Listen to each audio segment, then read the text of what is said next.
Hello and welcome to today's edition of the Shulchan Aruch, chapter 135. Kuf Lamed Hey Dina Yeshiva Sukkah, the laws of dwelling in a sukkah. I'm just gonna get the audio pen on. Okay. Kesiv the Sukkah Teshvu Shiva Shomim. It is written for 7-day Teshvu in Sukkahs, Leviticus 23:42, which means you must dwell in Sukkahs. The Torah teaches that you should make the Sukkah your home for 7 days, just as you live in your house all year. So now on Sukkahs, the Sukkah should be your principal residence. There you should bring your fine china and elegant tablecloths. You should eat, drink, study. There's a fun note about study. You must study Torah in the Sukkah only if you're able to concentrate with total peace of mind. However, when because of cold weather you are unable to remain there for an extended period, to study without concentration, you are exempt, and you may study in your home on the base medrash. Mishnah Berurah 639:29. Spend your leisure sleep in the sukkah. Even conversation with friends should be held in the sukkah. However, because of the sacred nature of the sukkah, you must be careful not to speak about forbidden subjects, gossip and slander. It should be held in the sukkah, and if you pray alone. If however there's a synagogue in your area, you must leave the sukkah and attend the synagogue, because during the rest of the year you also leave your house to pray in the synagogue. Ibid 639:30. You should also pray in the sukkah, as it is written, "This is so that future generations will know that I caused the Israelites to live in sukkahs when I brought them out of Eden." Leviticus 23:43. Therefore, you should keep in mind when you live in the sukkah that the Holy and Blessed be He commanded us to live in the sukkah as a memorial of the exodus from Egypt. Regarding the sukkahs of which the verse says that caused the Israelites to live in sukkahs, there is a disagreement among Tanaim. Rabbi Eliezer says that it refers to the clouds of glory, with which a Holy One Blessed be He surrounded our forefathers to shield them from the heat and the sun. Rabbi Akiva says it means actual sukkahs that they built for themselves when they camped in the desert as a protection from the sun. Although we departed from Egypt in the month of Nisan, He did not command us to build the sukkah during that season, because it is the beginning of the summer, when people usually build booths for the shade, and it would not be recognized as being built in order to fulfill the mitzvah of the Creator. Bless His name. He therefore commanded us to make it in the 7th month, which is the rainy season, when people usually move out of their booths to live in their homes, but we move out of our homes to live in the sukkah, which makes it clear to all that we are fulfilling the King's command. You should maintain the sukkah with dignity, so that the mitzvahs should not be treated with disrespect. Therefore, you should not bring into vessels that are becoming vessels that are become to a sukkah, such as pots, pitchers used for drawing water, vessels in which you keep flour, kneading troughs, kettles, frying pans, mortars, and similar utensils. After the meal, the dishes should be cleared away from the sukkah, but drinking glasses may remain in the sukkah. People usually do not bring earthen candlesticks into the sukkah because they are repulsive. You should not do undignified work in the sukkah, like washing pots and dishes.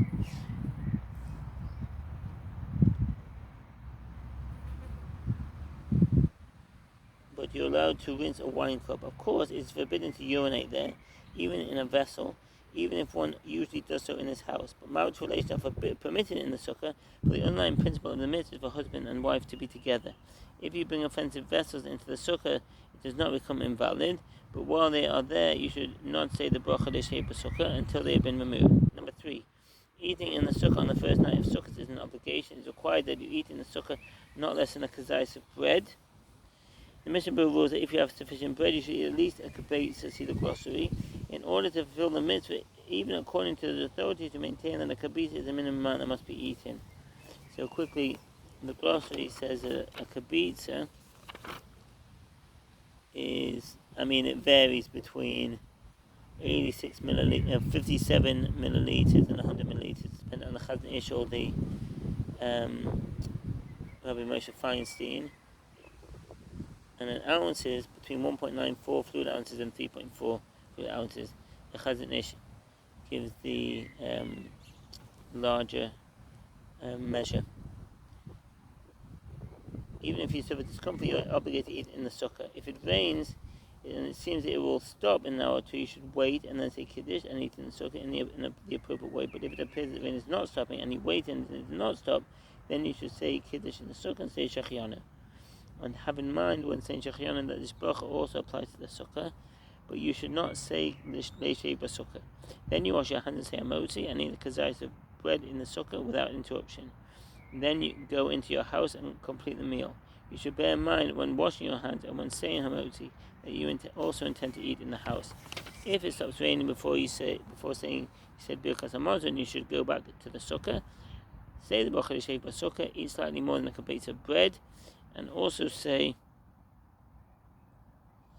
Birkas Hamazon. If it stops raining after you said Birkas Hamazon, you should also return to the Sukkah, wash your hands again, eat more than a kibetz of bread, and say in the bracha Leishei B'Sukkah, and then say Birkas Hamazon. If after the rain has stopped, water is still dripping from the Succah in your own Sukkah, and there was a Sukkah in your neighborhood that was closed with a roof, and after the rain they opened it, you should go there and eat your meal in good spirits. On the second night of Sukkahs, it is also mandatory to eat in the Sukkah, even if you suffer discomfort. It is governed by the same halachas that apply to the first night, as we have written, except for one difference. If it appears that the rain is not going to stop, or you wait and it did not stop, and you recited the Kiddush in your house and eat your meal there, and before saying Birkas Hamazon, you should go to the Sukkah and eat at least a kazayis of bread without saying Leishei B'Sukkah, and then you return to your house to say Birkas Hamazon. Number 5, in the evening on returning from the synagogue, you should enter the Sukkah and immediately say Kiddush. You should not say Kiddush unless you are sure that it is night. When you say Leishei B'Sukkah, you should be mindful to exempt with this bracha the meal you're eating now, you're sleeping in the Sukkah, and other necessities you will do in the Sukkah until you say Kiddush again the next morning. When saying Shulchan, you should be mindful that this bracha applies to the Yom Tov as well as to the Sukkah. Therefore, on the first night you should first say Leishei B'Sukkah and then Shulchan, so that the Shulchan applies to the Sukkah as well. But on the second night you should first say Shulchan and then Leishei B'Sukkah. Number 6, when several heads of families eat in one Sukkah, and there are also women and other members of the family who must listen attentively to the Kiddush in order to fulfill the obligation, and if all the men recite the Kiddush at the same time, since two voices cannot be heard simultaneously, voices will be unintelligible, and the family members would not hear the Kiddush clearly, it is better therefore that you should say the Kiddush one at a time. If they do recite the Kiddush simultaneously, for example, in a situation where there is no one who has to fulfill the obligation by listening to the Kiddush, then if one of them finished saying the bracha Brei Pirkofan or one of the other brachas before the others, then the one who finishes early should not respond Amen to the bracha of the other, because saying Amen constitutes an interruption between Brei Pirkofan he has now said and the drinking of the wine. Some people are accustomed to wait for others to finish the Kiddush and respond Amen. This is not according to halacha, but they should all say it together. Number 7, on all other nights on the days of Sukkot, you are not obligated to eat in the Sukkah, but if you want to eat a regular meal or sleep, you may do so in the Sukkah.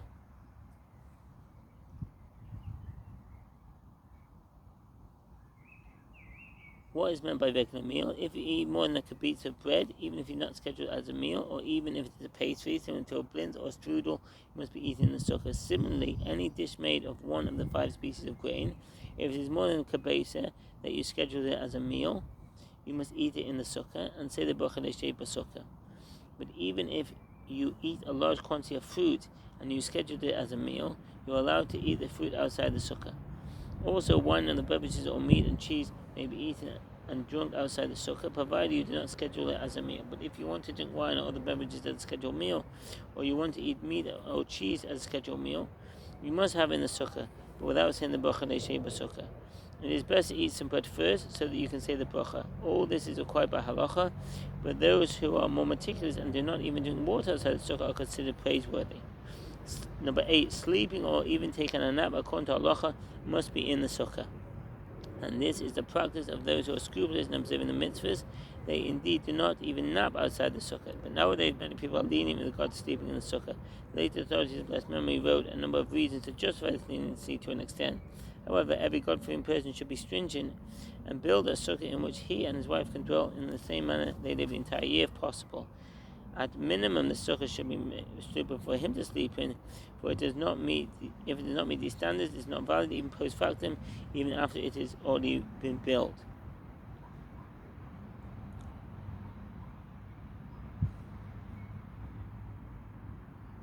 On the footnote, Mishnah Berurah writes, in places where the climate is cold during this time of year, you still fulfill your obligation by eating in the sukkah even though you're unable to sleep. Number 9, if it rains, you are exempt from staying in the sukkah. What's the footnote? However, if the rain does not drip through to the place where you are sitting, you must remain in the sukkah until it rains on you and on the table where you are sitting. It is also possibly obligated to say the bracha Sheba Sukkah under these circumstances. And the Mishnah Berurah 639:33. How heavy rain must it be for you to be exempt? If it rains much, then in your judgment, if that much rain would drip into your cooked food, it would be spoiled. This is true even if the food of this kind that spoils quickly because of a little water, even if the food is not actually in the sukkah, or if you estimate if it would rain that much into the room you're sitting, you'd move into another room, then you may leave the sukkah and go into your house. But if you started to eat in the sukkah, and it then began to rain, so that you went into the house and started to eat there, or because of the rain you began initially to eat in the house, and then it stopped raining, you may finish your meal in the house and you're not obligated to leave all the meals in progress to go from your house into the sukkah when it is so cold that the food in the sukkah gels. This is certainly true if you're told because of the cold. And the Mashahai at Sion 639:59, you're exempt from sitting in the sukkah and you may eat in the house. This is also true if the climate is so intensely hot, or if there are many insects that cause you to be uncomfortable, so that it will cause the food to be inedible. And that's from the Mishnah Berurah 639:31. Number 10. As for sleeping in the sukkah, even if there is a slight rain causes discomfort when you sleep, you may leave the sukkah when it rains. If you left the sukkah to sleep in the house, and then it stopped raining, or if you initially went to sleep in the house because of the rain, and then the rain stopped, you do not have to bother to go to the sukkah during the night. You do not need to go into the sukkah to sleep, even if you wake up during the night. But 639:32. But you may sleep in the house until morning. Number 11. Anyone who is exempt from staying in the sukkah and does not leave is called a simpleton, and will receive no reward for it. And he is not permitted to say the bracha Sheba Sukkah, because it would be a bracha said in vain. When you leave the sukkah because of rain, you should not complain in anger as you leave, but go out feeling humble, like a servant who poured a cup of wine for his master, and the master poured a pitcher of water into his face. Number 12. It is the custom to say the bracha Sheba Sukkah only when you eat a regular meal. It is the custom of many not to say the bracha until they eat the meal, even though they gather in the sukkah and sit for an hour or so before eating. The rationale is that the bracha will be said at mealtime. Then the bracha said at mealtime exempts even the time spent in the sukkah before the meal. The later poskim, however, write that in order to comply with those halacha authorities, maintain that it is not proper to sit for a long time without saying a bracha. The bracha is best to say bracha brave my name is Jonas, and eat a piece of cake larger than a kapisa as soon as you enter the sukkah, and say the bracha Sheba Sukkah. This will make it necessary to say the bracha when you eat the regular meal. And this is a custom to say.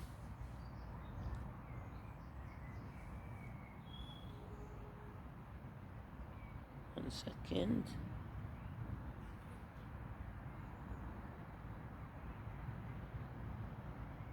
I may leave that now. Okay. Let's carry on the video. And it's a custom to say a mercy first and then a Sheba Sukkah before you begin to eat.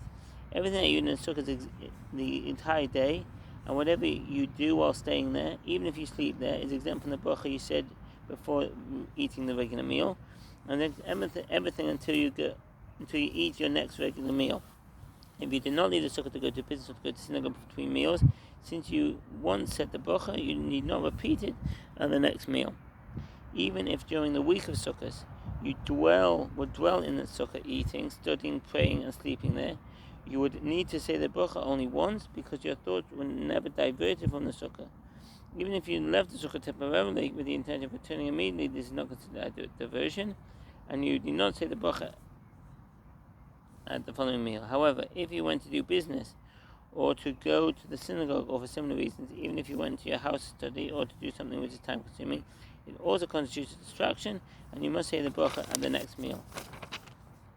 Number 13. If you leave the sukkah in the middle of your meal to go to a friend's sukkah and you eat a quantity of food which must be eaten in the sukkah, you must say Sheba Sukkah there too.